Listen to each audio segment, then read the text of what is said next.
everyone, it's Laura with Pampered Chef. I am going to make one of our most favorite dishes. It is a Korean beef bowl. My husband absolutely loves this every time I make it. So I'm going to show you how to prep for that, but I'm also going to show you a absolutely new veggie. It is a kombucha or kombucha. I'm not 100% sure how to pronounce it. Squash. And it looks like this. It's actually Japanese.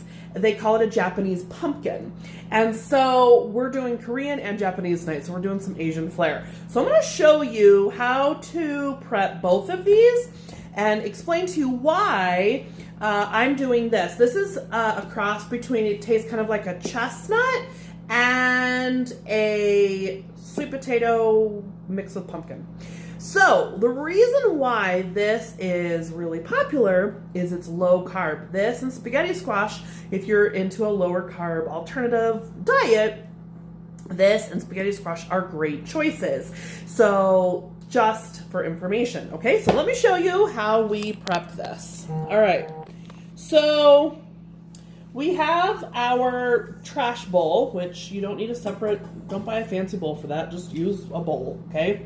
All right, so I cut off the top, the knobby, whatever, that stem, and then I scooped out the inside. So how I did that is I just took our, oh my gosh, I forgot the name, my brain's not working, this thing, scoop loop, and we're just taking it out like this, okay? There's little teeth on that. And we're simply getting all of that out of there.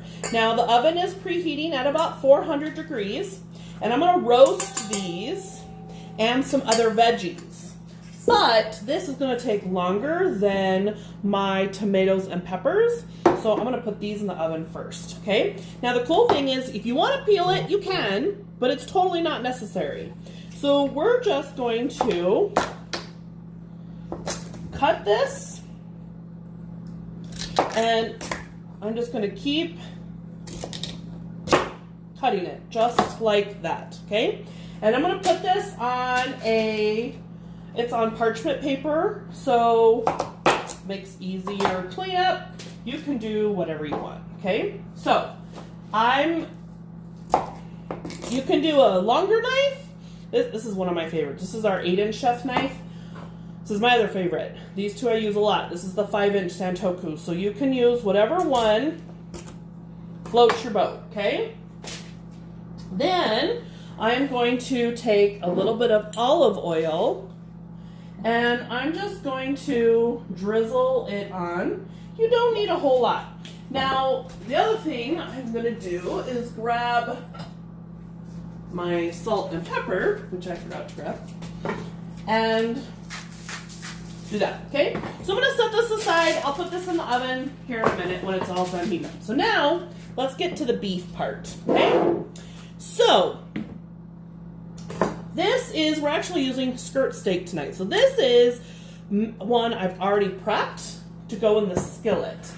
Now this is what skirt steak looks like. So I'm gonna show you how to prep it. Skirt steak does not have to be very expensive. You can find it, I found really good, a whole package of it for $10. So this is what it looks like, and you can fully see your grain right here going this way. This is important because you're gonna go the opposite direction, okay? So if your grain is going this way, you're gonna wanna cut against the grain, especially in your cheaper cuts of meat, because that means a more tender cut. So you want to cut against the grain when you're cutting this, okay? This is really important. Now I know that, so I'm cutting at a diagonal, okay? So at a bias is what it's called. This will help so you don't have really hard to chew meat. And then once you get to the another part, once the grain turns, then you can just turn with it, okay? So, let me finish this up.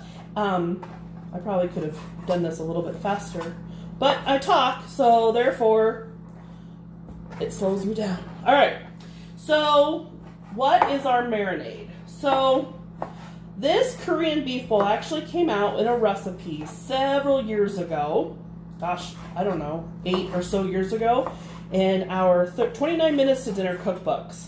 So I'll post a picture of it. This is a recipe my husband tries really hard to duplicate me making it, but he just doesn't quite get it sometimes. So it's all right. So I'm actually going to take this out. I'm going to show you our marinade. Let me wash my hands so I don't touch all my bottles with icky hands. Okay? All right. So now you take your soy sauce. Now the recipe calls for sugar. I don't add any sugar, okay? I don't add any sugar to this, but you totally can. One of the things you can do is add mandarin oranges, like a can of them. You can add the juice from the can. That is your sugar, and also the mandarin oranges add a really good flavor to any of your Asian dishes. I'm just not doing the sugar thing, okay? So here's that. Now this one of the secret ingredients, sesame oil. Sesame oil is a staple when you are doing Asian dishes. It's absolutely fantastic. So good. I will say that I will post the recipe so you can actually see how much I'm using. I'm an eyeballer. If you're not, that's okay.